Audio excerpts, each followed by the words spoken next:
Hello, everyone. How are we doing? I'm Sam, and you are listening to Literacy, where this evening we intend, if things all go according to plan, to conclude the Diary of a Nobody. But first, your guaranteed pre-read chat and stuff, wherein I say, for instance, that I have Joey on my lap, where he has tried to be as much of the day as possible. He says hello and sends his love back, because I know that you're all going to send it to him. Just messing with my mic 1 second. Apologies. Not sure I like how I've got things sitting on the arm, and I don't want to strain or break anything. Right, that, yeah, kinda, sure. Yeah, hi, hello. Apologies for noise and things. It's just me trying to position things correctly with a sort of slightly precarious improvised setup. Yeah, hi, hello, welcome to this. Nobody saw me taking down the Halloween decorations because it is now, good heavens, the 1st of November, to give it its full name. Far too late in the year. It really still should be early August or something. But apparently no, we just lost 3 months. I hate it's Cheap Chocolate Day. I'm hoping tomorrow is also Cheap Chocolate Day. Cause I don't like going down to the shops on a Saturday. Because there's an abundance of people about. Because it's Saturday and everyone's got the day off. Whereas Sunday, people are tired and sleeping in. And so I try to get out to the shop then. Yeah. You're not to be replaced with Mariah Carey just yet? Well, she's got to pay for her house and her private jets and stuff, so,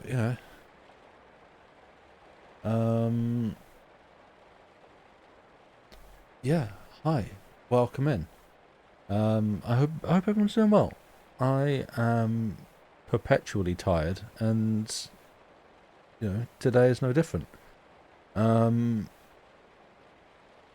But doing all right. I don't know if I have much to preamble. How did everyone who turned up for movie night last night? Grief, was that? Actually, you know what? I can't complain about the passage of time. Last night seems forever ago. This is going to be awesome. I appreciate the enthusiasm. I hope it measures up to expectation. Yeah, how did those who turned out to the Cabinet of Dr. Caligari and then Horror Express? I hope a good time was had. It seemed reasonably well enjoyed. Movies were great. I am glad to hear it. Yeah, I sort of the comments that I saw after Horror Express were like, I'm not sure if I enjoyed that, but maybe, and there's some enjoyment.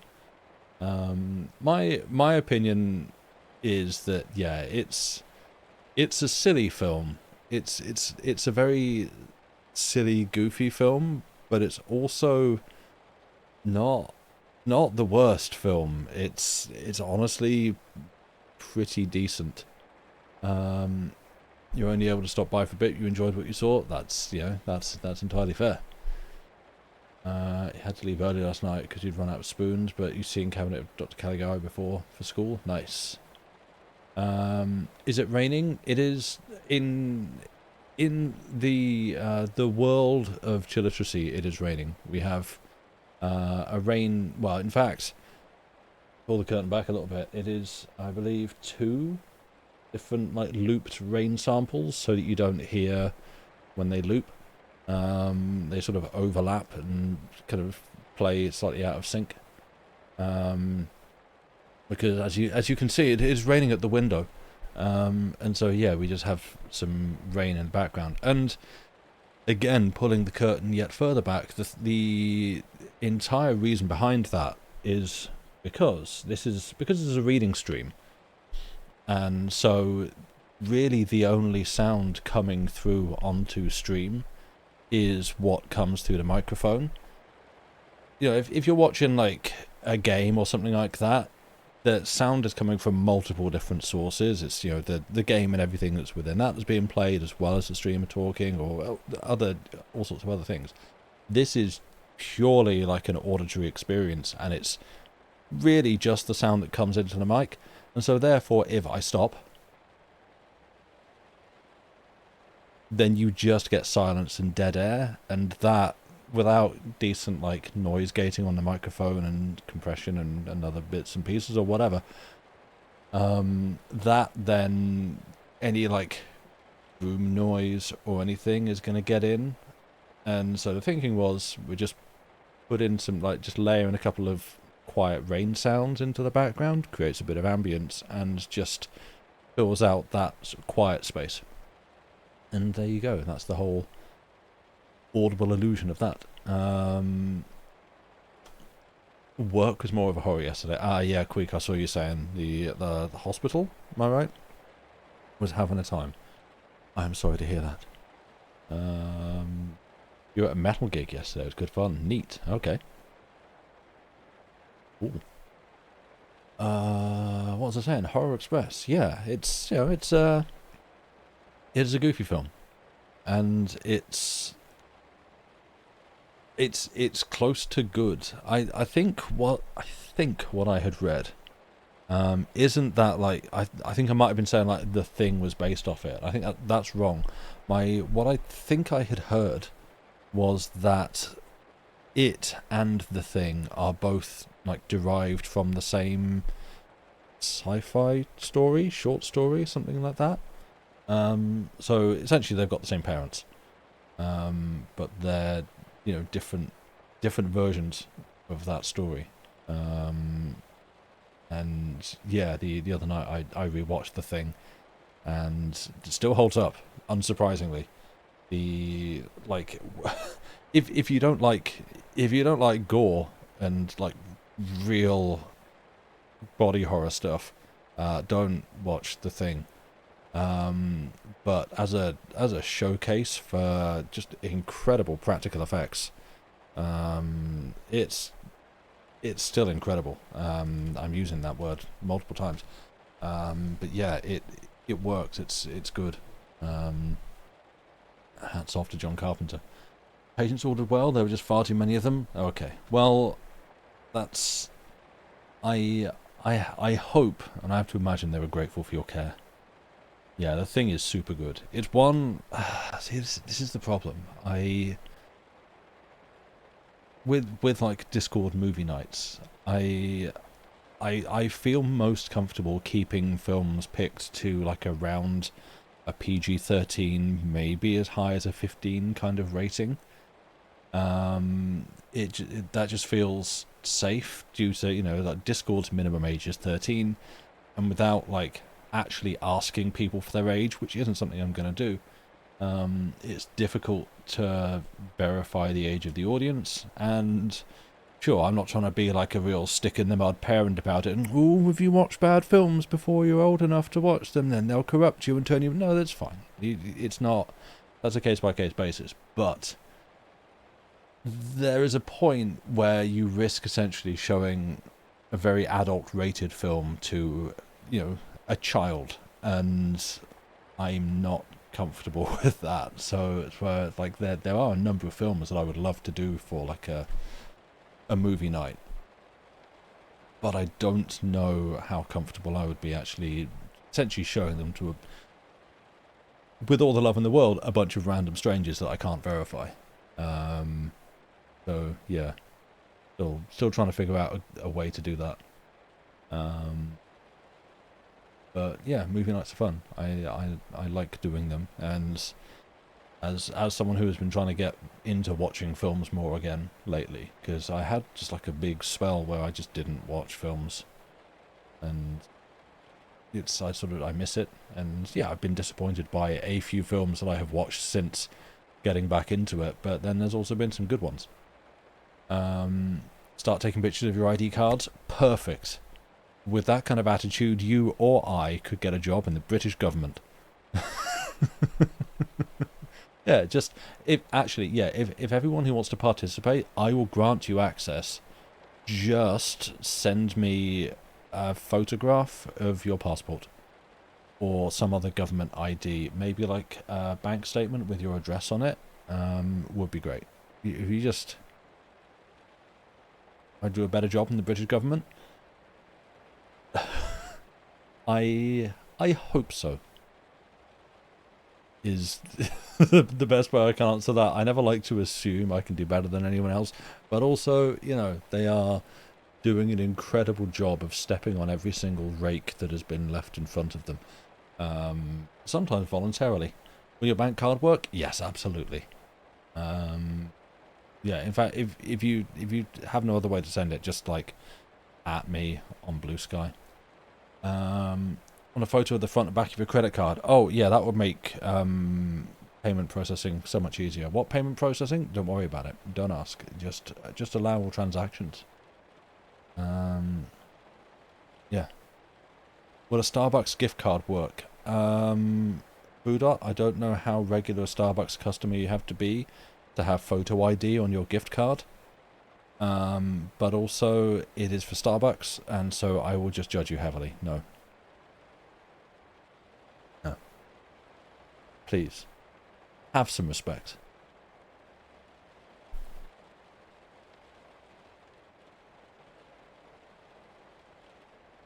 There, I just wiped a water bottle across my face, like... Very skilled man. Okay, now that I got my... You won one about 7 years ago. Never used it? Okay, fair enough. You're allowed back in. Let everyone let Budot back into the treehouse. Well, we've bullied Budot. I've talked about things for a bit. Joey has departed my lap and gone into his cube. So, I guess if we're done and ready, should we have a story? Should we finish off a story? I don't know what I'm going to read next. I have not planned ahead. I guess I'll be handing the novel mantle back over to Lucy. She can put the short stories away for a bit. I do still have, I think, some short stories, but I feel like I was getting a little bit low. Hey, you know what? Good news. Christmas is coming up. Maybe that's what I ask for Christmas. Just, send me short story collections of old short stories. That might be what I seek for Christmas. Just, like, plunder the British Library of their works. Yeah. I guess we're ready to start. I don't know. Why not? Let's try it and see how it goes. If we are sitting comfortably, even if we're not, send some books for Christmas. No, not you. You chat. You do enough by being here, and those of you that subscribing. Those of you that don't, feel no pressure to. No, you don't have to send me anything. It's fine. Stop. If we are ready, sitting comfortably, and if you would like to read along, if you'd like to not choke, I'll try that. If you would like to read along, your link is at the top of chat. It does not link you to where we are in the book. You will need to scroll yourself to chapter 19. It is also sadly not illustrated, which is a shame, because at some point in this there is an illustration that I did take a photo of so that I can stick it in the Discord, which I will do later, because it's very illustrative, and that's a word that I can for sure pronounce. But otherwise, let us continue with almost the concluding part of The Diary of a Nobody by George and Weedon Grossmith. Chapter 19. Meet Teddy Finsworth, an old schoolfellow. We have a pleasant and quiet dinner at his uncle's, marred only by a few awkward mistakes on my part respecting Mr. Finsworth's pictures. A discussion on dreams. April 27th. Kept a little later than usual at the office, and as I was hurrying along, a man stopped me, saying, "Hello, that's a face I know." I replied politely, "Very likely, lots of people know me, although I may not know them." He replied, "But you know me, Teddy Finsworth." So it was. He was at the same school with me. I had not seen him for years and years. No wonder I did not know him. At school he was at least a head taller than I was. Now I am at least a head taller than he is, and he has a thick beard, almost grey. He insisted on my having a glass of wine, a thing I never do, and told me he lived at Middlesbrough, where he was deputy town clerk, a position which was as high as the town clerk of London, in fact higher.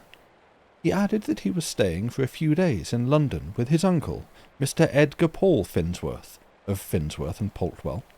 He said he was sure his uncle would only be too pleased to see me, and he has a nice house, Watney Lodge, only a few minutes' walk from Muswell Hill Station. I gave him our address, and we parted. In the evening, to my surprise, he called with a very nice letter from Mr. Finsworth, saying if we, including Carrie, would dine with them tomorrow, Sunday, at 2 o'clock, he would be delighted. Carrie did not like to go, but Teddy Finsworth pressed us so much we consented.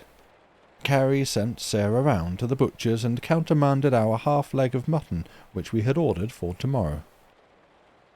April 28th, Sunday. We found Watney Lodge farther off than we anticipated, and only arrived as the clock struck 2, both feeling hot and uncomfortable.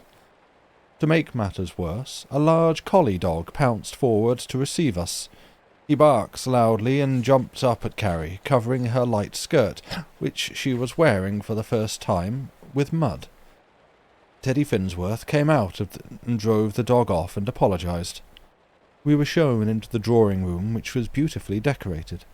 It was full of knick-knacks and some plates hung up on the wall. There were several little wooden milk-stools with paintings on them, also a white wooden banjo painted by one of Mr. Paul Finsworth's nieces, a cousin of Teddy's. Mr. Paul Finsworth seemed quite a distinguished-looking elderly gentleman, and was most gallant to Carrie. There were a great many water-colours hanging on the walls, mostly different views of India, which were very bright.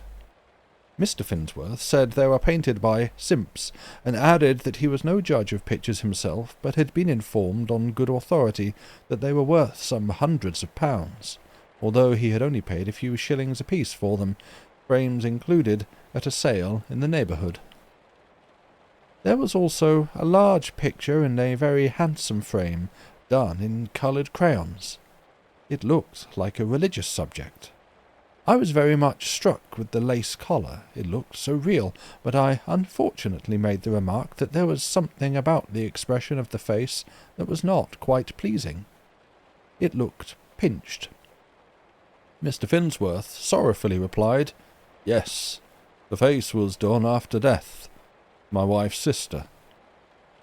I felt terribly awkward and bowed apologetically, and in a whisper said I hoped I had not hurt his feelings. We both stood looking at the picture for a few minutes, in silence, when Mr. Finsworth took out a handkerchief and said, "She was sitting in our garden last summer," and blew his nose violently. He seemed quite affected, so I turned to look at something else, and stood in front of a portrait of a jolly-looking middle-aged gentleman, with a red face and straw hat. I said to Mr. Finsworth, "Who is this jovial-looking gentleman? Life doesn't seem to trouble him much." Mr. Finsworth said, "No, it doesn't. He is dead too. My brother." I was absolutely horrified at my own awkwardness. Fortunately, at this moment, Carrie entered with Mrs. Finsworth, who had taken her upstairs to take off her bonnet and brush her skirt. Teddy said, "Short is late." But at that moment the gentleman referred to arrived, and I was introduced to him by Teddy, who said, "Do you know Mr. Short?" I replied, smiling, that I had not had that pleasure, but I hoped it would not be long before I knew Mr. Short. He evidently did not see my little joke, although I repeated it twice with a little laugh. I suddenly remembered it was Sunday, and Mr. Short was perhaps very particular. In this I was mistaken, for he was not at all particular in several of his remarks after dinner. In fact, I was so ashamed of one of his observations that I took the opportunity to say to Mrs. Finsworth that I feared she found Mr. Short occasionally a little embarrassing. To my surprise, she said, "Oh, he is privileged, you know." I did not know, as a matter of fact, and so I bowed apologetically. I failed to see why Mr. Short should be privileged. Another thing that annoyed me at dinner was that the collie dog, which jumped up at Carrie, was allowed to remain under the dining-room table. It kept growling and snapping at my boots every time I moved my foot. Feeling nervous, rather, I spoke to Mrs. Finsworth about the animal, and she remarked, "It is only a play."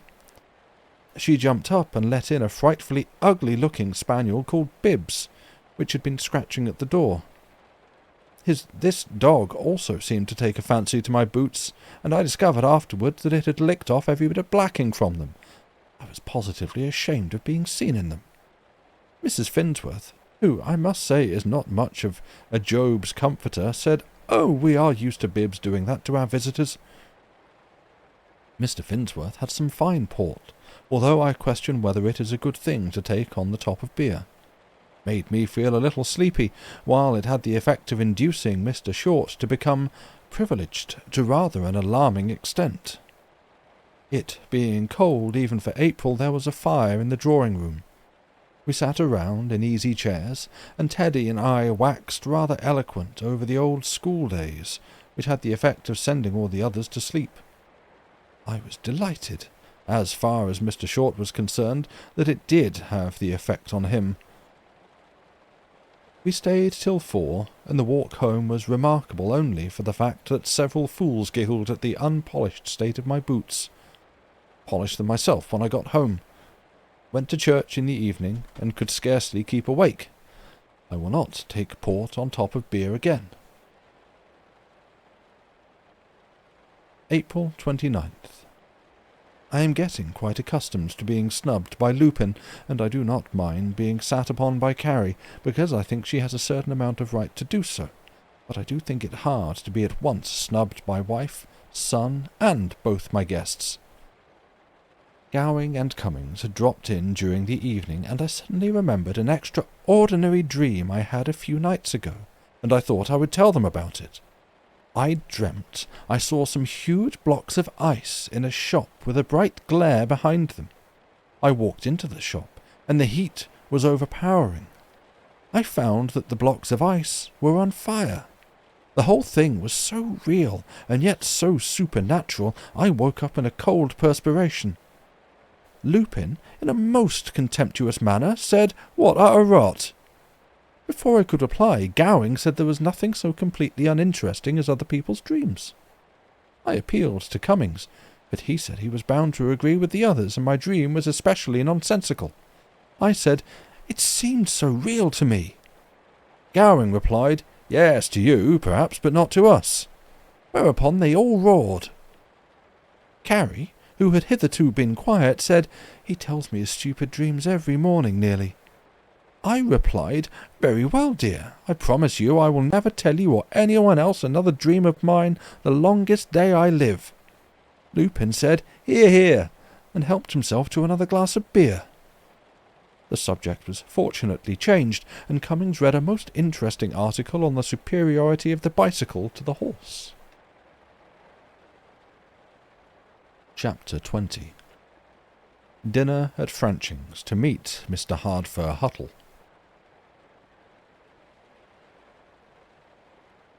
May 10th. Received a letter from Mr. Franching of Peckham, asking us to dine with him tonight at 7 o'clock to meet Mr. Hardfur Huttle, a very clever writer for the American papers. Franching apologized for the short notice, but said he had at the last moment been disappointed of 2 of his guests, and regarded us as old friends who would not mind filling up the gap.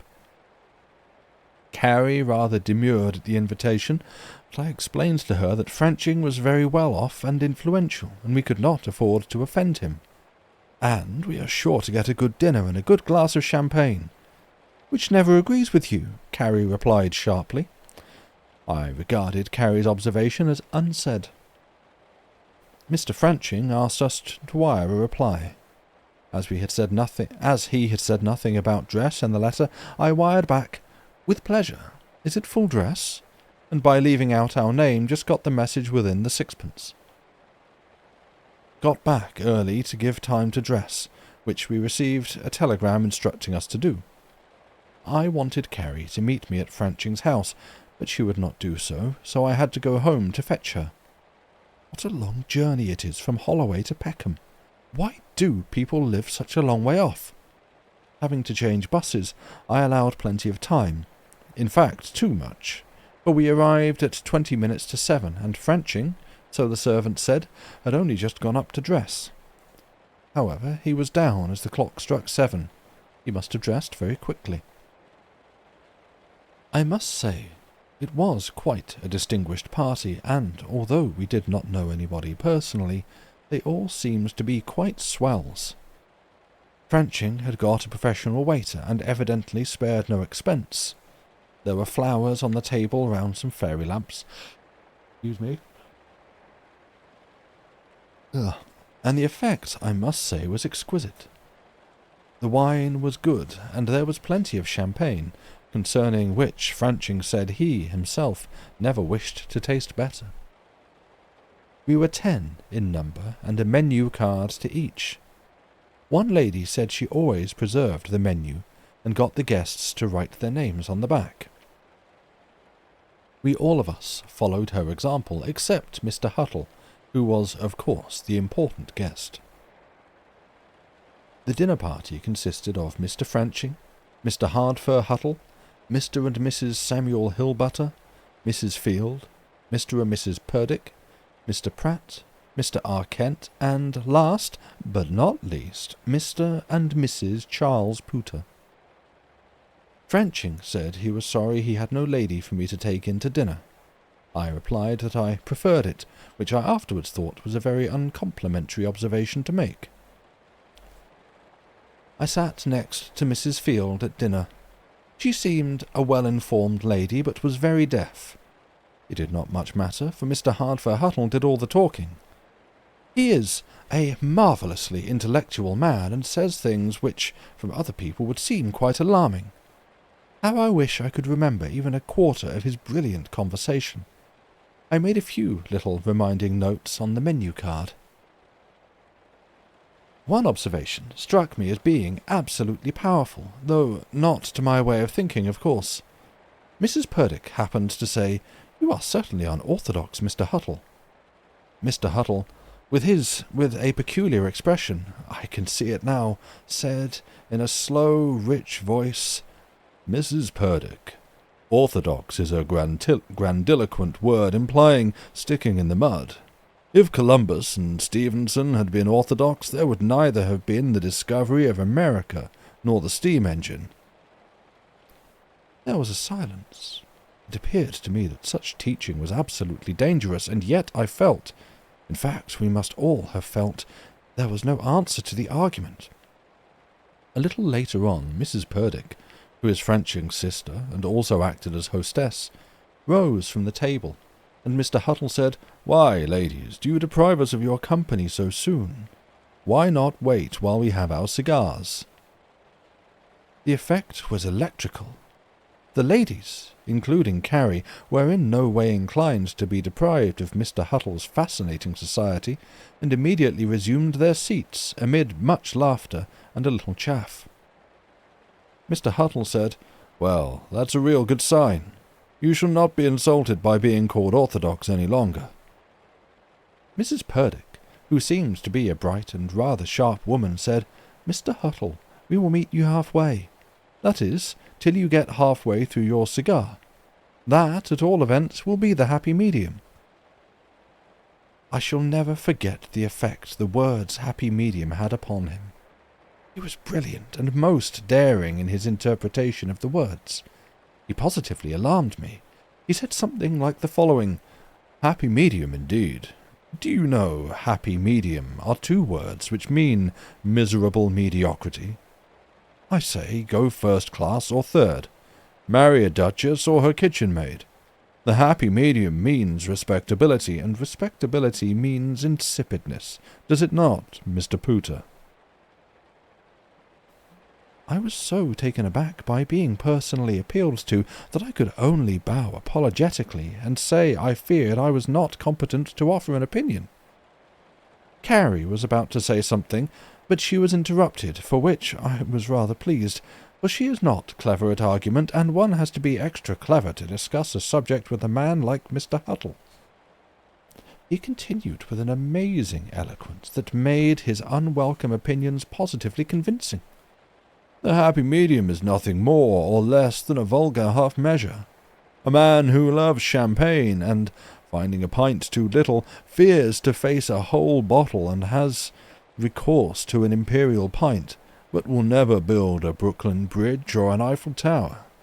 No, he is half-hearted, he is a half-measure, respectable, in fact, a happy medium, and will spend the rest of his days in a suburban villa with a stucco-column portico resembling a four-post bedstead. We all laughed. That sort of thing, continued Mr. Huttle, belongs to a soft man with a soft beard, with a soft head, with a made tie that hooks on. This seemed rather personal, and twice I caught myself looking in the glass at the chiffonier, for I had on a tie that hooked on, and why not?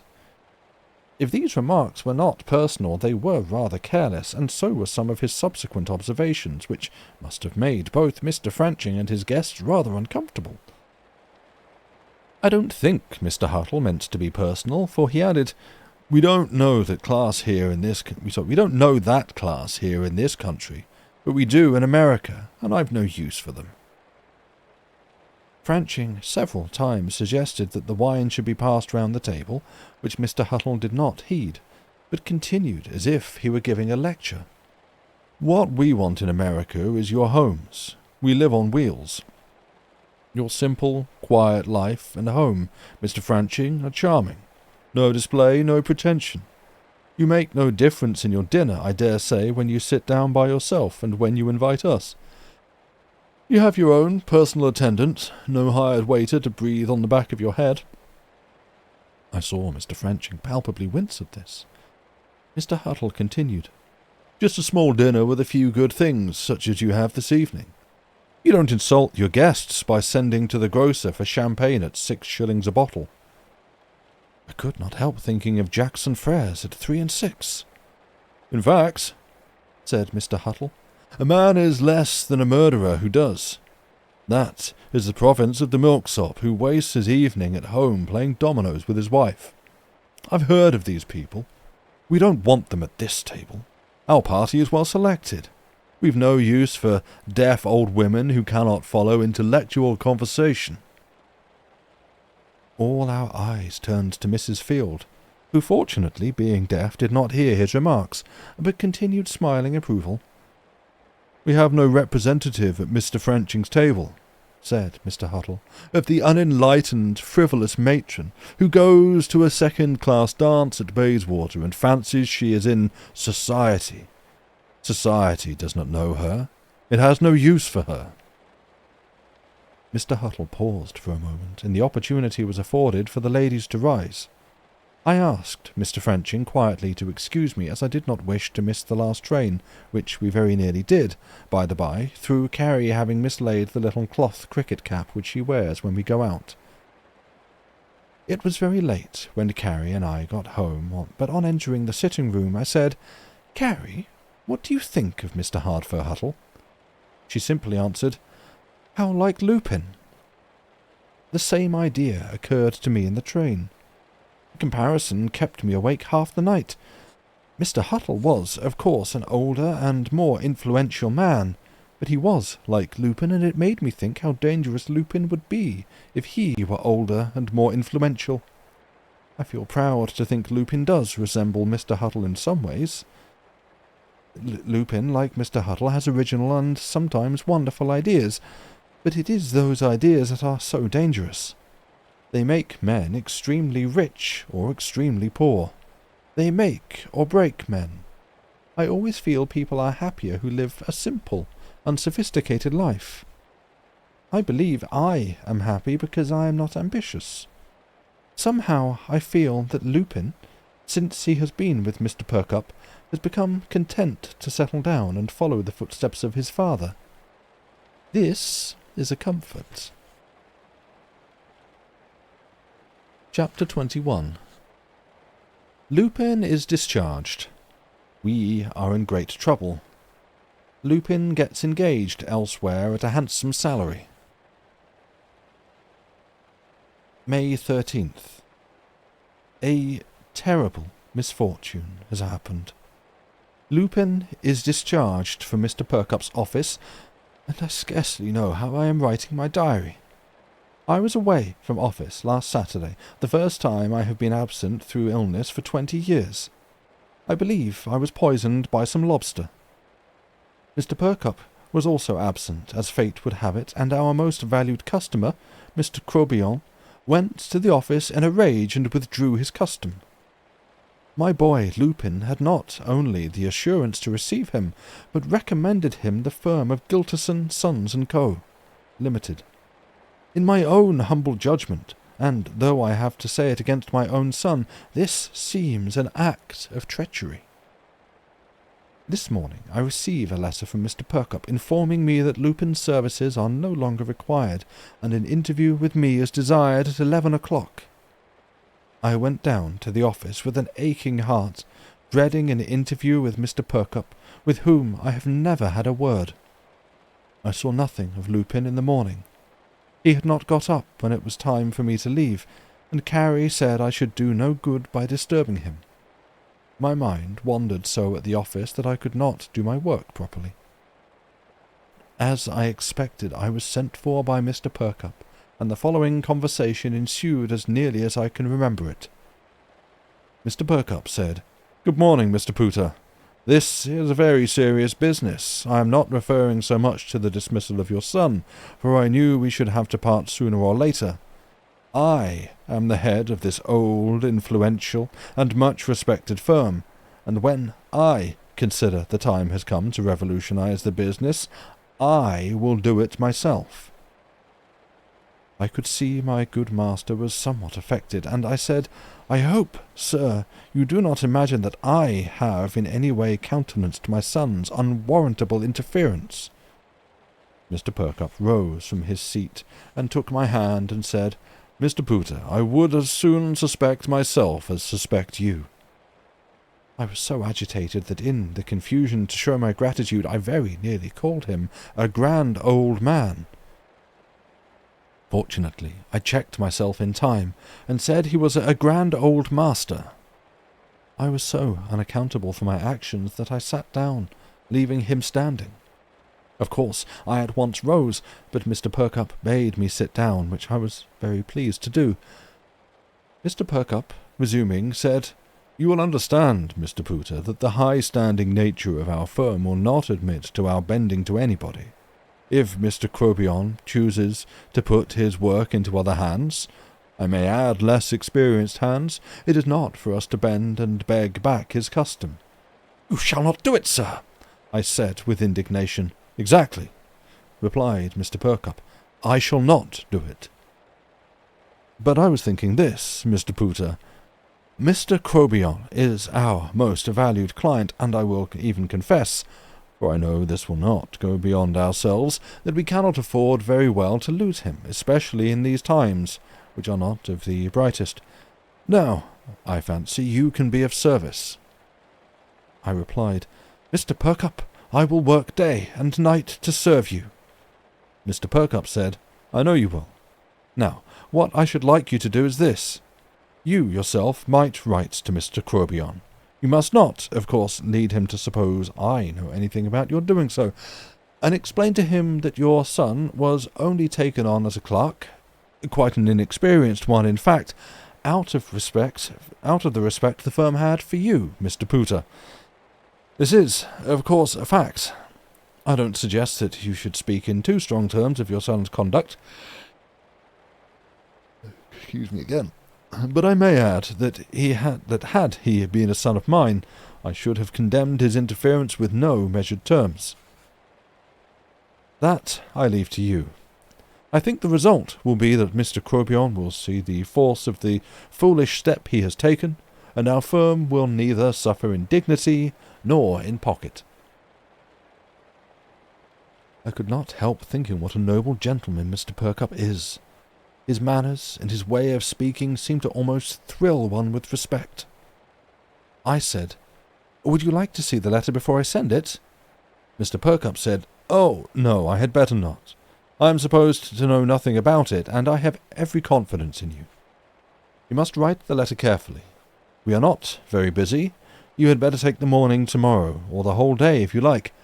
I shall be here myself all day tomorrow, in fact all the week, in case Mr. Crobion should call." I went home a little more cheerful, but I left word with Sarah that I could not see either Gowing or Cummings, nor, in fact, anybody, if they called in the evening. Lupin came into the parlour for a moment with a new hat on, and asked my opinion of it. I said I was not in the mood to judge of hats, and I did not think he was in a position to buy a new one. Lupin replied carelessly, "I didn't buy it. It was a present." I have such terrible suspicion of Lupin now that I scarcely like to ask him questions, as I dread the answers so. He, however, saved me the trouble. He said, "I met a friend, an old friend, that I did not quite think a friend at the time. That's all right. As he wisely said, all is fair in love and war, and there was no reason why we should not be friends still. He's a jolly good, all-round sort of fellow, a very different stamp from that inflated fool of a Perkupp." I said, "Hush, Lupin! Do not, pray, add insult to injury." Lupin said, "What do you mean by injury?" "I repeat, I have done no injury. Crobion is simply tired of a stagnant, stick-in-the-mud firm, and made the change on his own account. I simply recommended the new firm as a matter of biz. Good old biz." I said quietly, "I don't understand your slang, and at my time of life have no desire to learn it. So, Lupin, my boy, let us change the subject. I will, if it please you, try to be interested in your new hat adventure." Lupin said, "Oh, there's nothing much about it, except I have not once seen him since his marriage, and he said he was very pleased to see me and hoped we should be friends. I stood a drink to cement the friendship, and he stood me a new hat, one of his own." I said rather wearily, "But you have not told me your friend's name." Lupin said, with affected carelessness, "Oh, didn't I? Well, I will. It was Murray Posh." May 14th. Lupin came down late, and seeing me at home all the morning, asked the reason of it. Carrie and I both agreed it was better to say nothing to him about the letter I was writing, so I evaded the question. Lupin went out, saying he was going to lunch with Murray Posh in the city. I said I hoped Mr. Posh would provide him with a berth. Lupin went out laughing, saying, "I don't mind wearing Posh's one-price hats, but I'm not going to sell them." Poor boy. I fear he is perfectly hopeless. It took me nearly the whole day to write to Mr. Crobion. Once or twice I asked Carrie for suggestions, and although it seems ungrateful, her suggestions were none of them to the point, while one or two were absolutely idiotic. Of course I did not tell her so. I got the letter off, and took it down to the office for Mr. Perkupp to see, but he again repeated that he could trust me. Gowing called in the evening, and I was obliged to tell him about Lupin and Mr. Perkupp, and, to my surprise, he was quite inclined to side with Lupin. Carrie joined in, and said she thought I was taking much too melancholy a view of it. Gowing produced a pint sample bottle of Madeira, which had been given him, which he said would get rid of the blues. I dare say it would have done so if there had been more of it, but as Gowing helped himself to 3 glasses, it did not leave much for Carrie and me to get rid of the blues with. May 15th. A day of great anxiety, for I expected every moment a letter from Mr. Crobion. 2 letters came in the evening, one for me with Crobion Hall printed in large gold and red letters on the back of the envelope, the other for Lupin, which I felt inclined to open and read, as it had Gilterson, Sons and Co. Limited, which was the recommended firm. I trembled as I opened Mr. Crobion's letter. I wrote him 16 pages, closely written. He wrote me less than 16 lines. His letter was, "Sir, I totally disagree with you. Your son, in the course of 5 minutes' conversation, displayed more intelligence than your firm has done during the last 5 years. Yours faithfully, Gilbert E. Gillam O. Crobion." What am I to do? Here is a letter that I dare not show to Mr. Perkupp, and would not show to Lupin for anything. The crisis had yet to come, for Lupin arrived and, opening his letter, showed a cheque for £25 as a commission for the recommendation of Mr. Crobion, whose custom to Mr. Perkupp is evidently lost for ever. Cummings and Gowing both called, and both took Lupin's part. Cummings went so far as to say that Lupin would make a name yet. I suppose I was melancholy, for I could only ask, yes, but what sort of a name? May 16th. I told Mr. Perkupp the contents of the letter in a modified form, but Mr. Perkupp said, "Pray don't discuss the matter. It is at an end. Your son will bring his punishment upon himself." I went home in the evening thinking of the hopeless future of Lupin. I found him in most extravagant spirits and in evening dress. He threw a letter onto the table for me to read. To my amazement, I read that Gilterson and Sons had absolutely engaged Lupin at a salary of £200 a year, with other advantages. I read the letter through 3 times and thought it must have been for me. But there it was, Lupin Pooter, plain enough. I was silent. Lupin said, "What price Perkupp now?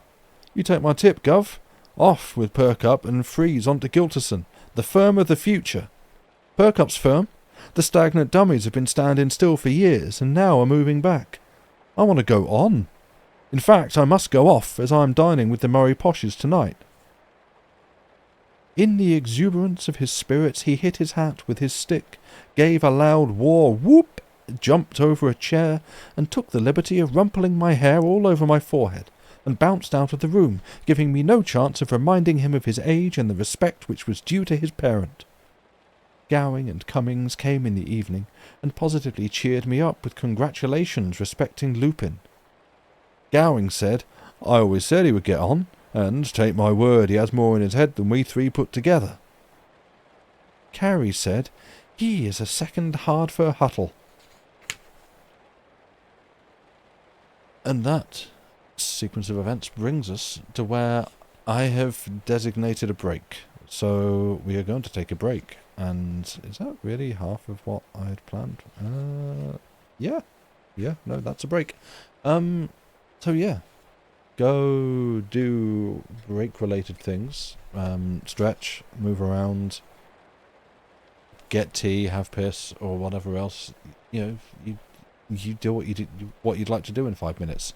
Touch a cat, feed a cat, stare out the window, contemplate existence. Who knows? You can do all these things and more. It's 5 minutes, which in some instances can last an eternity. And I will see you back here at the end of it. Bye for now.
Welcome back. That was not the kind of circumstances where 5 minutes feels like an eternity. That went... I now have scientific proof that if you need to just evaporate 5 minutes in a flash, just pick up your phone and, look at the distraction rectangle for a few seconds, and 5 minutes is gone. So yeah, there we go. There's some midstream philosophy. I don't know. Yeah. Where were we? How are we doing? Angeline, hello, welcome in. This is a while ago, but I was busy reading. You may have noticed. Are you sending books to me? No. Nobody has to send books to me. I'm capable of sourcing them myself. Something marinara. I don't... Yeah, I've established I'm tired.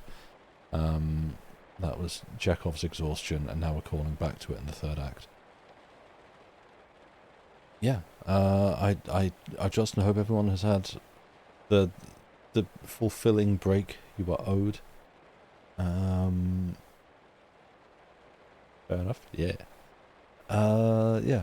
I don't know. I'm real short on conversation this evening. I think about 45% of my speech is just ahs and ums, which, by including those there, I've only added to, but they were illustrative rather than brain spooling. So,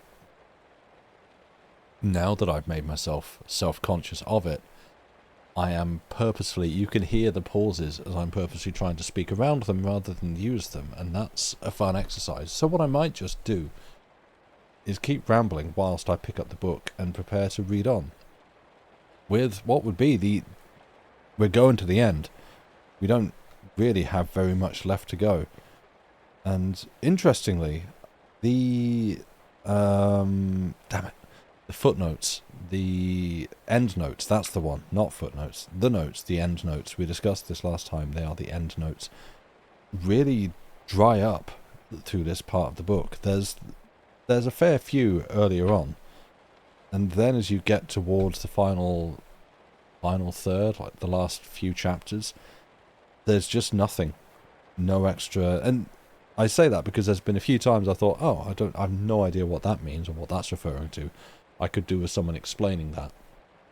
But no, there's nothing other than one that, if I remember, I will try to come back to, because it's it was just an interesting little note. I'm sure a lot of these are. I just don't like to distract my own reading by flicking away to the end of the book to read additional bits. I already do that enough by just picking up my phone and browsing things whilst I'm trying to read, and then realising I've distracted myself and not doing that. But yeah, there's a wealth of interesting information, and it turns out, despite the I was going to say temporarily, not in the impermanent sense, but having to do with time. With these diary entries being set in and around April, May, early in the year, conveniently, as Halloween has literally just slipped by, we were about to go into a séance, which is well timed, I would say. So if we're ready, I've just sat wittering, just filling the void with complete nonsense. Why don't we carry on and see out The Diary of a Nobody by George and Weedon Grossmith, Chapter 22.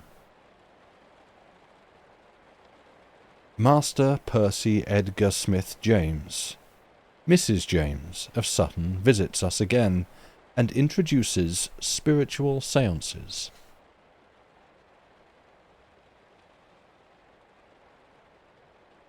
May 26th, Sunday. We went to Sutton after dinner to have meat tea with Mr. and Mrs. James.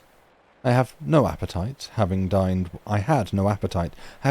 well at 2, and the entire evening was spoiled by little Percy, their only son, who seems to me to be an utterly spoiled child. 2 or 3 times he came up to me and deliberately kicked my shins. He hurt me once so much that the tears came into my eyes. I gently remonstrated with him, and Mrs. James said, "Please don't scold him. I do not believe in being too severe with young children. You spoil their character." Little Percy set up a deafening yell here, and when Carrie tried to pacify him, he slapped her face. I was so annoyed, I said, "That is not my idea of bringing up children, Mrs. James." Mrs. James said, "People have different ideas of bringing up children. Even your son, Lupin, is not the standard of perfection." A Mr. Mazzini, an Italian, I fancy, here took Percy in his lap.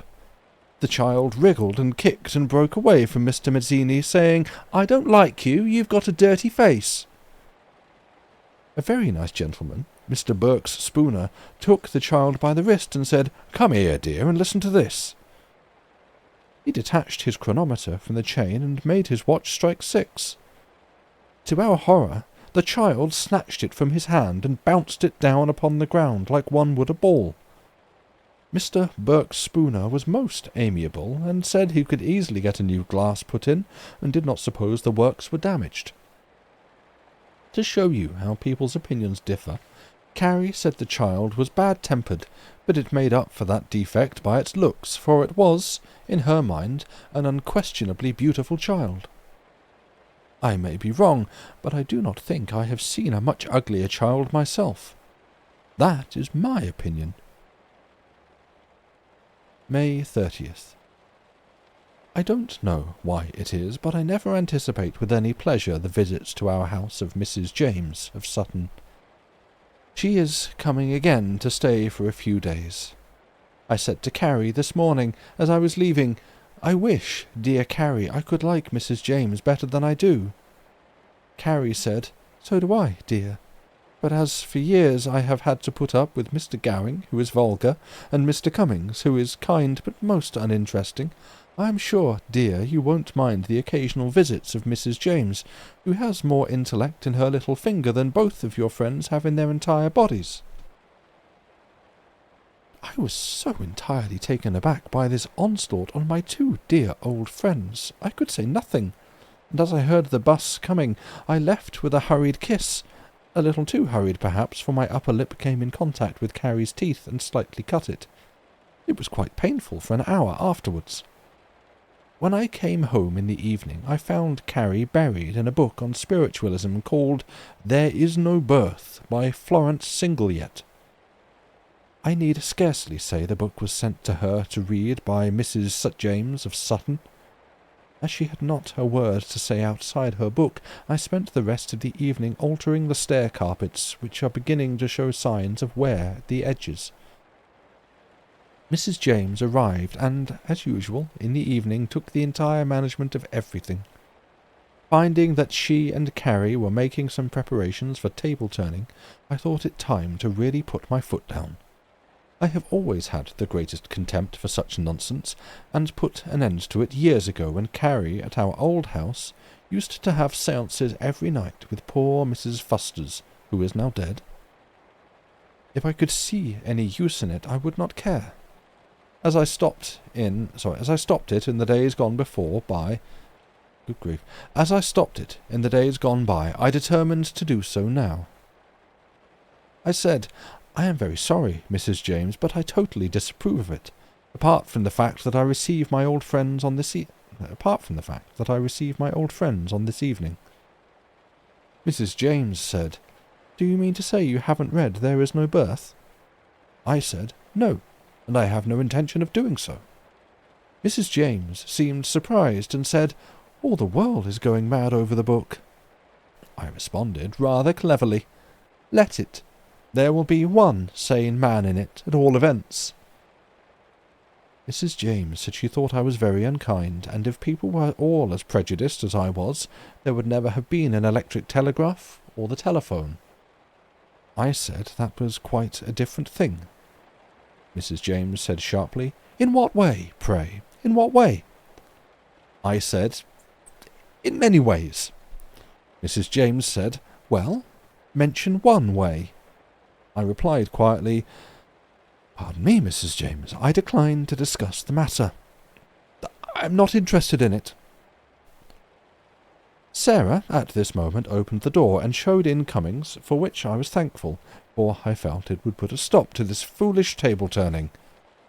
But I was entirely mistaken, for on the subject being opened again, Cummings said he was most interested in spiritualism, although he was bound to confess he did not believe much in it.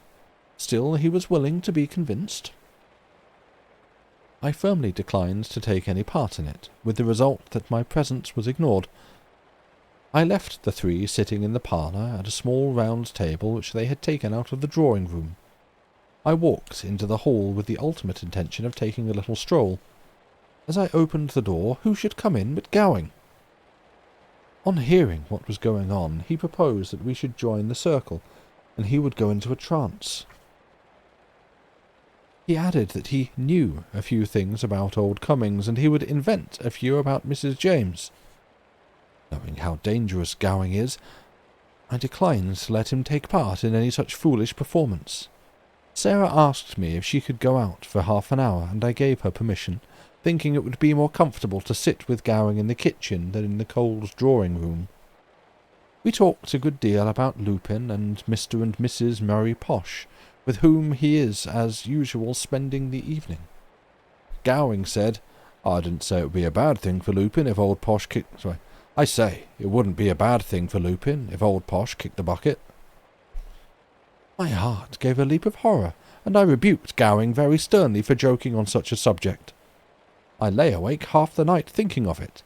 The other half was spent in nightmares on the same subject. May 31st. I wrote a stern letter to the laundress. I was rather pleased with the letter, for I thought it very satirical. I said, "You have returned the handkerchiefs without the colour. Perhaps you will return either the colour or the value of the handkerchiefs. I shall be rather curious to know what she will have to say."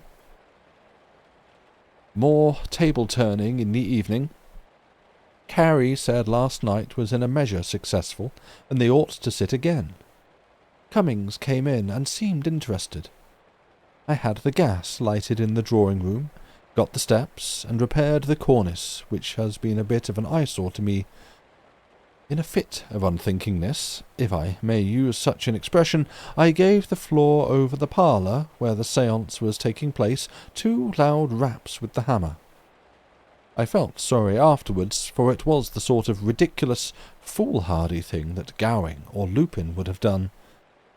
However, they never even referred to it, but Carrie declared that a message came through the table to her of a wonderful description, concerning someone who she and I knew years ago, and who was quite unknown to the others. When we went to bed, Carrie asked me as a favour to sit tomorrow night, to oblige her. She said it seemed rather unkind and unsociable on my part. I promised I would sit once. June 1st. I sat reluctantly at the table in the evening, and I am bound to admit some curious things happened. I contend they were coincidences, but they were curious. For instance, the table kept tilting towards me, which Carrie construed as a desire that I should ask the spirit a question. I obeyed the rules, and I asked the spirit, who said her name was Lena, if she could tell me the name of an old aunt of whom I was thinking, and whom we used to call Aunt Maggie. The table spelled out C-A-T. We could make nothing out of it, till I suddenly remembered that her second name was Catherine, which it was evidently trying to spell. I don't think even Carrie knew this, but if she did, she would never cheat. I must admit it was curious. Several other things happened, and I consented to sit at another séance on Monday. June 3rd. The laundress called and said she was very sorry about the handkerchiefs and returned 9pence. I said, as the colour was completely washed out and the handkerchiefs quite spoiled, 9pence was not enough. Carrie replied that the 2 handkerchiefs originally only cost 6pence, for she remembered buying them at a sale at the Holloway Bon Marché. In that case I insisted that 3pence should be returned to the laundress. Lupin has gone to stay with the Poshes for a few days. I must say I feel very uncomfortable about it. Carrie said I was ridiculous to worry about it. Mr. Posh was very fond of Lupin, who, after all, was only a mere boy. In the evening we had another séance, which, in some respects, was very remarkable, although the first part of it was a little doubtful. Gowing called, as well as Cummings, and begged to be allowed to join the circle. I wanted to object, but Mrs. James, who appears a good medium, that is, if there is anything in it at all, thought there might be a little more spirit power if Gowing joined, so the 5 of us sat down. The moment I turned out the gas, and almost before I could get my hands on the table, it rocked violently and tilted, and began moving quickly across the room. Gowing shouted out, "Way, oh, steady, lad, steady!"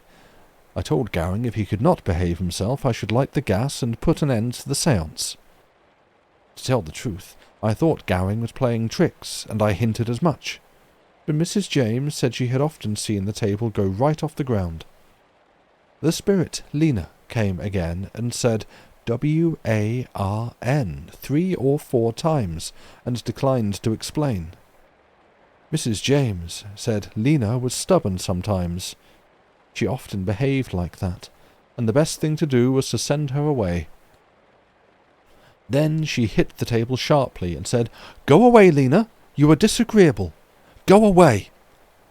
I should think we sat nearly 3/4 of an hour with nothing happening. My hands felt quite cold, and I suggested we should stop the séance. Carrie and Mrs. James, as well as Cummings, would not agree to it. In about 10 minutes' time there was some tilting towards me. I gave the alphabet, and it spelled out S-P-O-O-F. As I have heard both Gowing and Lupin use the word, and as I could hear Gowing silently laughing, I directly accused him of pushing the table. He denied it, but I regret to say I did not believe him. Gowing said, "Perhaps it means spook, a ghost." I said, "You know it doesn't mean anything of the sort." Gowing said, "Oh, very well, I'm sorry I spook," and rose from the table. No one took any notice of the stupid joke, and Mrs. James suggested he should sit out for a while. Gowing consented and sat in the armchair. The table began to move again, and we might have had a wonderful séance but for Gowing's stupid interruptions. In answer to the alphabet from Carrie, the table spelt N-I-P-U-L, and then the W-A-R-N 3 times. We could not think what it meant till Cummings pointed out that N-I-P-U-L was Lupin spelled backwards. This was quite exciting. Carrie was particularly excited and said she hoped nothing horrible was going to happen. Mrs. James asked if Lena was the spirit. The table replied firmly, no, and the spirit would not give his or her name. Then we had the message, N-I-P-U-L will be very rich. Carrie said she felt quite relieved, but the word W-A-R-N was again spelt out. The table then began to oscillate violently, and in reply to Mrs. James, who spoke very softly to the table, the spirit began to spell its name. It first spelled D-R-I-N-K. Gowing here said, "Oh, that's more in my line." I asked him to be quiet, as the name might not be completed. The table then spelt W-A-T-E-R. Gowing here interrupted again and said, "That's not in my line. Outside, if you like, but not inside." Carrie appealed to him to be quiet. The table then spelt Captain, and Mrs. James startled us by crying out, "Captain Drinkwater, a very old friend of my father's, who has been dead some years." This was more interesting, as I could not help thinking that after all there must be something in spiritualism. Mrs. James asked the spirits to interpret the meaning of the word warn as applied to Nipul. The alphabet was given again, and we got the word Bosh. Gowing muttered, "The Gowing here muttered, 'So it is.'" Mrs. James said she did not think the spirit meant that, as Captain Drinkwater was a perfect gentleman, and would never have used the word in answer to a lady's question. Accordingly, the alphabet was given again. This time the table spelt distinctly Posh, and we all thought of Mrs. Murray Posh and Lupin. Carrie was getting a little distressed, and as it was getting late, we broke up the circle. We arranged to have one more tomorrow, as it will be Mrs. James's last night in town. We also determined not to have Gowing present. Cummings, before leaving, said it was certainly interesting, but he wished the spirits would say something about him. June 4th. Quite looking forward to the séance this evening. Was thinking of it all day at the office. Just as we sat down at the table, we were annoyed by Gowing entering without knocking. He said, "I'm not going to stop, but I have brought with me a sealed envelope, which I know I can trust, with Mrs. Pooter. In that sealed envelope is a strip of paper on which I have asked a simple question. If the spirits can answer that question, I will believe in spiritualism." I ventured the expression that it might be impossible. Mrs. James said, "Oh no, it is of common occurrence for the spirits to answer questions under such conditions, and even for them to write on locked slates. It is quite worth trying. If Lena is in good temper, she is certain to do it."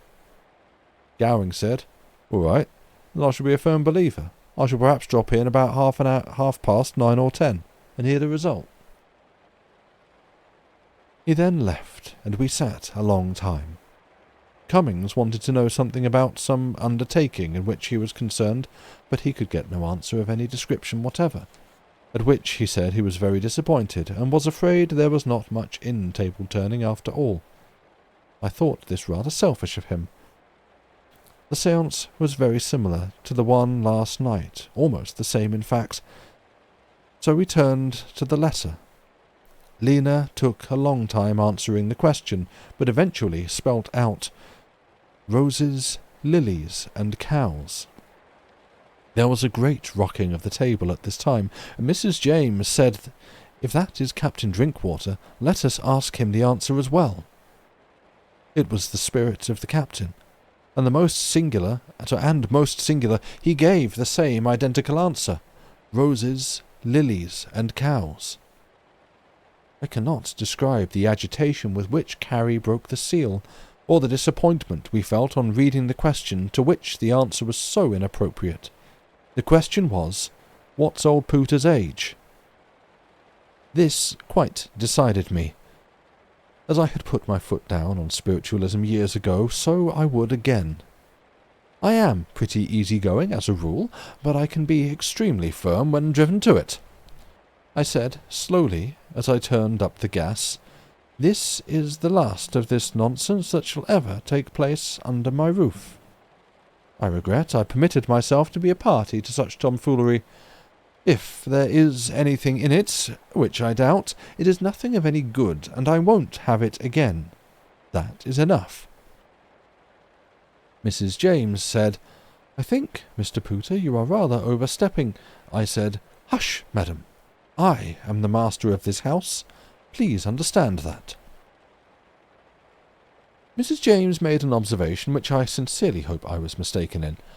I was in such a rage I could not quite catch what she said, but if I thought she said what it sounded like, she should never enter the house again. Excuse me. Chapter 23. Lupin leaves us.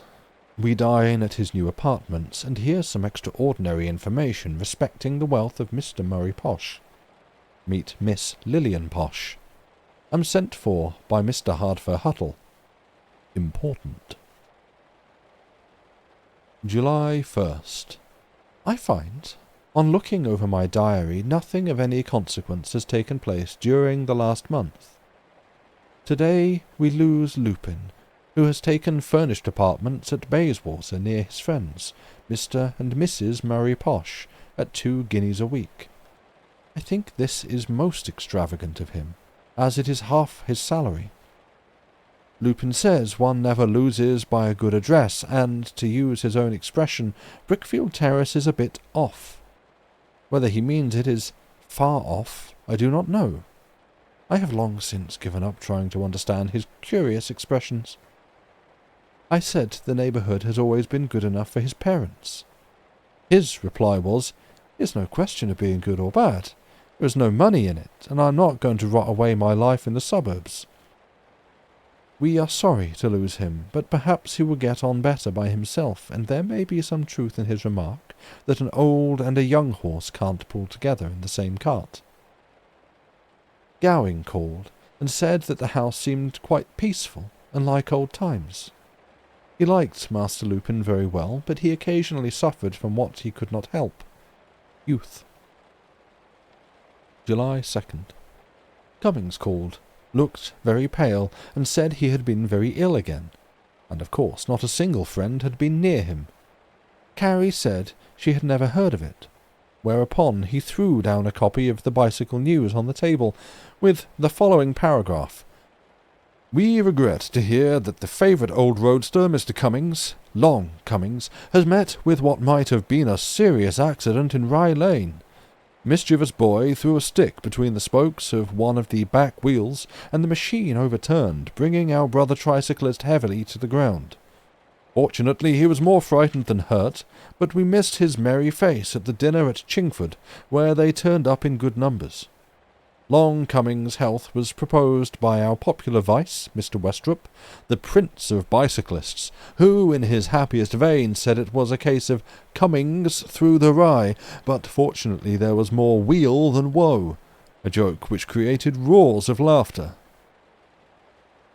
We all said we were very sorry, and pressed Cummings to stay to supper. Cummings said it was like old times being without Lupin, and he was much better away. July 3rd, Sunday. In the afternoon, as I was looking out of the parlour window, which was open, a grand trap, driven by a lady, with a gentleman seated by the side of her, stopped at our door. Not wishing to be seen, I withdrew my head very quickly, knocking the back of it violently against the sharp edge of the window sash. I was nearly stunned. There was a loud double knock at the front door. Carrie rushed out of the parlour upstairs to her room, and I followed, as Carrie thought it was Mr. Perkupp.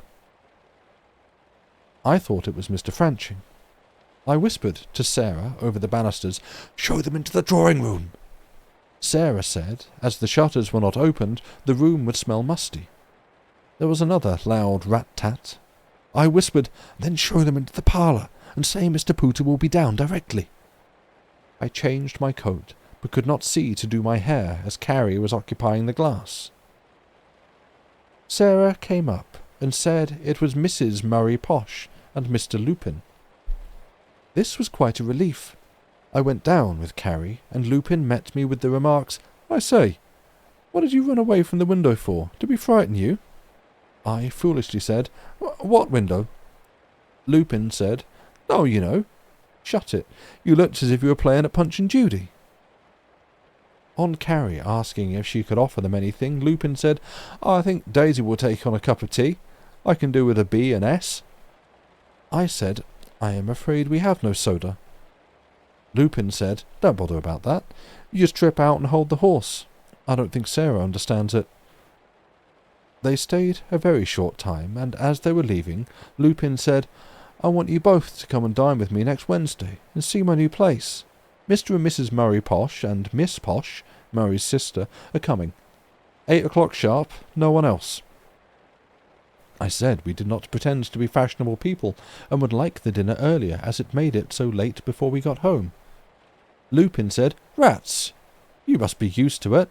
If it comes to that, Daisy and I can drive you home." We promised to go, but I must say in my simple mind, the familiar way in which Mrs. Posh and Lupin addressed each other is reprehensible. Anybody would think they had been children together.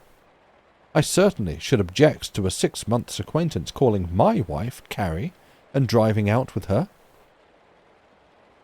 July 4th.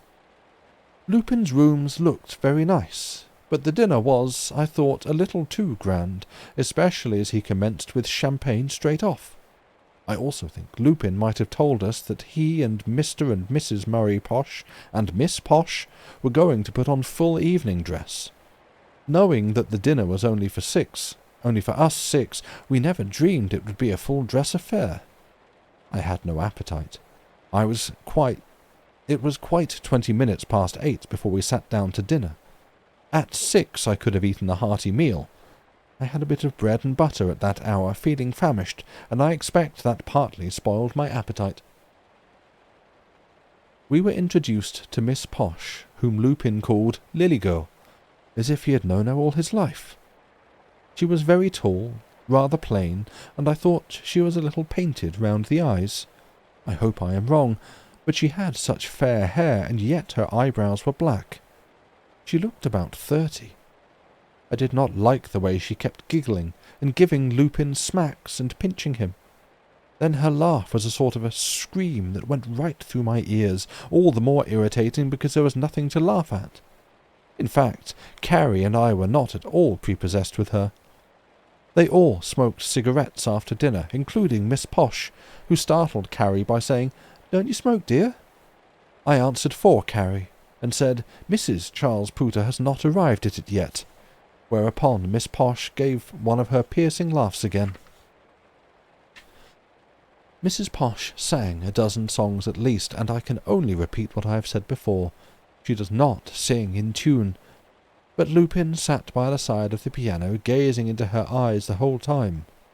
If I had been Mr. Posh, I think I should have had something to say about it. Mr. Posh made himself very agreeable to us, and eventually sent us home in his carriage, which I thought most kind. He is evidently very rich, for Mrs. Posh had on some beautiful jewellery. She told Carrie her necklace, which her husband gave her as a birthday present, alone cost £300. Mr. Posh said he had a great belief in Lupin, and thought he would make rapid way in the world. I could not help thinking of the £600 Mr. Posh lost over the parachiclorates through Lupin's advice. During the evening I had an opportunity to speak to Lupin, and expressed a hope that Mr. Posh was not living beyond his means. Lupin sneered, and said Mr. Posh was worth thousands. Posh's one-price hat was a household word in Birmingham, Manchester, Liverpool, and all the big towns throughout England. Lupin further informed me that Mr. Posh was opening branch establishments at New York, Sydney, and Melbourne, and was negotiating for Kimberley and Johannesburg. I said I was pleased to hear it. Lupin said, "Why, he has settled over £10,000 on Daisy, and the same amount on Lily Girl. If at any time I wanted a little capital, he would put up a couple of thou on a day's notice, and could buy up Percup's firm over his head at any moment with ready cash." On the way home in the carriage, for the first time in my life, I was inclined to indulge in the radical thought that money was not properly divided. On arriving home at 11:15, we found a hansom cab, which had been waiting for me for 2 hours with a letter.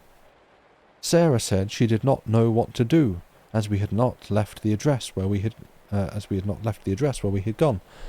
I trembled as I opened the letter, fearing it was some bad news about Mr. Percup. The note was, "Dear Mr. Pooter, come down to the Victoria Hotel without delay. Important. Yours truly, Hardfur Huttle." I asked the cabman if it was too late. The cabman replied that it was not, for his instructions were, if I happened to be out, he was to wait till I came home. I felt very tired, and really wanted to go to bed. I reached the hotel at 1:15 midnight. I apologized for being so late, but Mr. Huttle said, "Not at all. Come and have a few oysters." I feel my heart beating as I write these words. To be brief, Mr. Huttle said he had a rich American friend who wanted to do something large in our line of business, and that Mr. Franching had mentioned my name to him. We talked over the matter. If, by any happy chance, the result be successful, I can more than compensate my dear master for the loss of Mr. Crobion's custom. Mr. Huttle had previously said, "The glorious 4th is a lucky day for America, and, as it has not yet struck 12, we will celebrate with a glass of the best wine to be had in the place, and drink good luck to our bit of business." I fervently hope it will bring good luck to us all. It was 2 o'clock when I got home. Although I was so tired I could not sleep except for short intervals, and then only to dream. I kept dreaming of Mr. Perkupp and Mr. Huttle. The latter was in a lovely palace with a crown on. Mr. Perkupp was waiting in the room. Mr. Huttle kept taking off his crown and handing it to me, and calling me President. He appeared to take no notice of Mr. Perkupp, and I kept asking Mr. Huttle to give the crown to my worthy master. Mr. Huttle kept saying, "No, this is the White House of Washington, and you must keep your crown, Mr. President." We all laughed long and very loudly, till I got parched, and then I woke up. I fell asleep, only to dream the same thing over and over again. Chapter the Last. One of the happiest days of my life. July 10th. The excitement and anxiety through which I have gone the last few days have been almost enough to turn my hair grey. It is all but settled. Tomorrow the die will be cast. I have written a long letter to Lupin, feeling it my duty to do so, regarding his attention to Mrs. Posh, for they drove up to our house again last night. July 11th. I find my eyes filling with tears as I pen the note of my interview this morning with Mr. Perkupp. Addressing me, he said, "My faithful servant, I will not dwell on the important service you have done our firm. You can never be sufficiently thanked. Let us change the subject. Do you like your house, and are you happy where you are?" I replied, "Yes, sir. I love my house, and I love the neighbourhood, and could not bear to leave it." Mr. Perkupp, to my surprise, said, "Mr. Pooter, I will purchase the freehold of that house and present it to the most honest and most worthy man it has ever been my lot to meet." He shook my hand and said he hoped my wife and I would be spared many years to enjoy it. My heart was too full to thank him, and, seeing my embarrassment, the good fellow said, "You need say nothing, Mr. Pooter," and left the office. I sent telegrams to Carey, Gowing, and Cummings, a thing I have never done before, and asked the two latter to come round to supper. On arriving home I found Carey crying with joy, and I sent Sarah round to the grocer's to get 2 bottles of Jackson Frere. My 2 dear friends came in the evening, and the last post brought a letter from Lupin in reply to mine. I read it aloud to them all. It ran, "My dear old Gov, keep your hair on. You are on the wrong tack again. I am engaged to be married to Lily Girl. I did not mention it last Thursday, as it was not definitely settled. We should be married in August, and amongst our guests we hope to see your old friends, Gowing and Cummings. With much love to all, from the same old Lupin." The end. Thank you for listening. Which, I'll be honest, is I felt it earlier, and then on reading it again now, that's a really abrupt ending. It just, swerves out of nowhere and jams on the brakes. Yeah, I'd glanced ahead, not purposefully to read the end, but just sort of seeing, the last chapter was called Chapter the Last, and it was very short, and saw that it was signed off by Lupin. And I thought, oh wait, is it going to be a situation where Pooter has finished his diary, like he's finished his thing, and then the last bit is like Lupin adding something onto the end, giving him like a sort of a cheeky punchline afterword kind of thing. No, it's not. It's just read, he kind of gets everything that he wants, which is nice. He's a little bit of a twit, but I don't want bad things for him. He's just the kind of person who writes letters to the Telegraph. And then Lupin's at it again, getting engaged to someone after immediately meeting them. Yeah, a diary would kind of end like that if you just stopped writing one day. True, yeah, exactly. So it's, yeah, narratively, it's just bang, done. All right, okay. What was it? The bit that I wanted to just come back to was the talking about the seances. Just because with it's talking about like the rise of spiritualism, and the when Mrs. James asks, well, she's been handing out the book "There Is No Birth" by Florence Singleyet. The note for that is, yes, I found Carrie buried in a book on spiritualism called "There Is No Birth" by Florence Singleyet. Spiritualism, very popular during Victorian times, even Queen Victoria partook, was introduced to Britain in 1852 from the United States. As J.B. Priestley explained in Victoria's heyday, in every town there were darkened rooms in which luminous spirit faces appeared, musical instruments played themselves, strange voices were heard prophesying. Spiritualism and its miracles were all the rage. When Pooter returns home from work on the 30th of May, he finds Carrie reading "There Is No Birth" by Florence Singleyet. The latter's name is a crude pun on that of George Grossmith's stage partner, Florence Marryat, an ardent spiritualist who persuaded George to take part in a séance in 1876, an experience he found impossible to take seriously, and who later wrote a book called "There Is No Death." So, it just, yeah. Which, I don't know, I find that all fascinating. Not least that I feel like there's an odd sort of coincidental series of intersections coming up where over on the Longest John's channel, playing The Seance of Blake Manor, which just came out the other day and is set in like 1896, which mentioned the Hermetic Order of the Golden Dawn, of which like regular appearant on this channel, Algernon Blackwood, was a member. And then here in this you've got again the rise of spiritualism and seances, and yeah, I don't know, I find that all very fascinating and intriguing. Not from a, ooh, I wonder if it's true, I want to get into it. Because no, that's silly.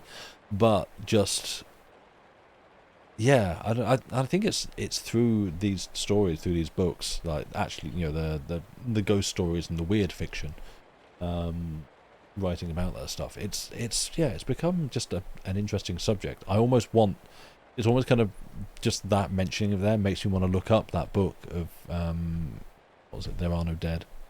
There is no death.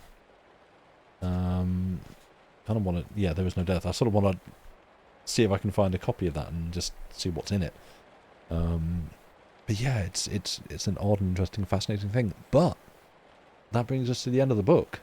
We have concluded the Diary of a Nobody, which, I guess, it's the title sort of sets it out, really, that it's just a bunch of stuff happening to a guy of minimal consequence. And that's kind of what happened. And now it's done. So yeah, I don't know what I'm going to read next, but I have a week to figure that out. I have short stories. I can read some short stories. I can do that.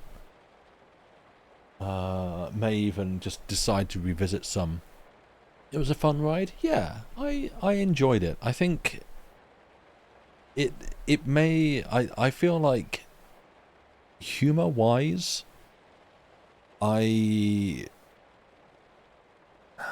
like comedy is always a weird and interesting thing, because quite often, not always, but quite often it can be a deeply cultural thing, dependent a lot on, broadly on context, on who is saying it to whom at what time and what situation.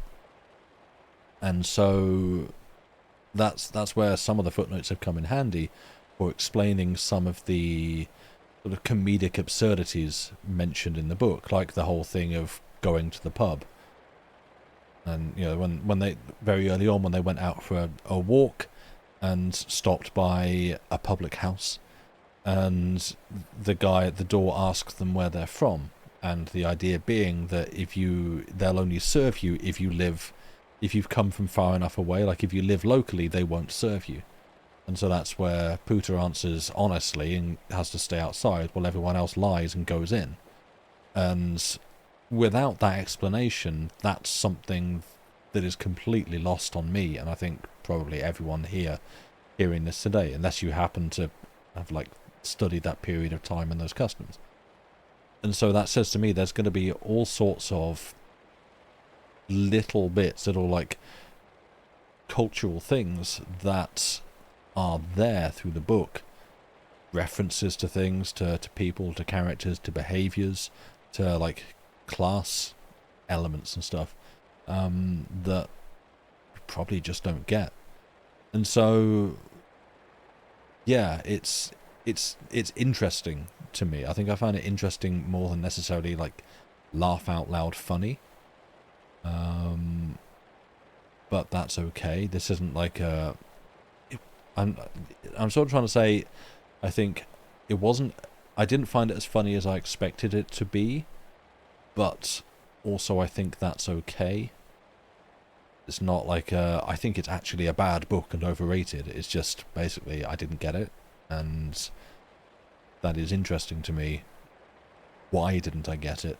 There were bits that I did find funny, but there are also a lot of bits that I'm I feel like there are jokes here. I feel like there are things that I would get in the character, in the way that he's acting, in the way that he's talking to people or behaving, but that I lack the knowledge to get them.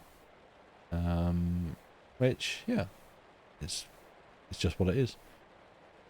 But once again, I'm just sitting here wittering and filling the air with the sound of my voice, and I think it's time to call an end to the stream. So I am going to go. I don't believe, I don't think Lucy is planning to read on Wednesday because you may still be out of the country. I literally added some dates to my calendar earlier so that I would know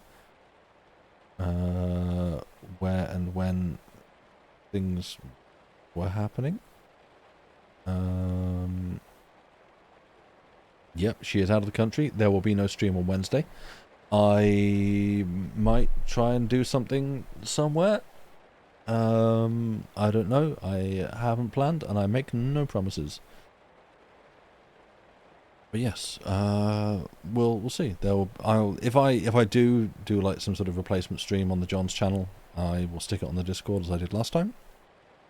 But otherwise, yeah, have yourselves a good rest of the weekend and a good start to November, because it's November now, everybody. Whee!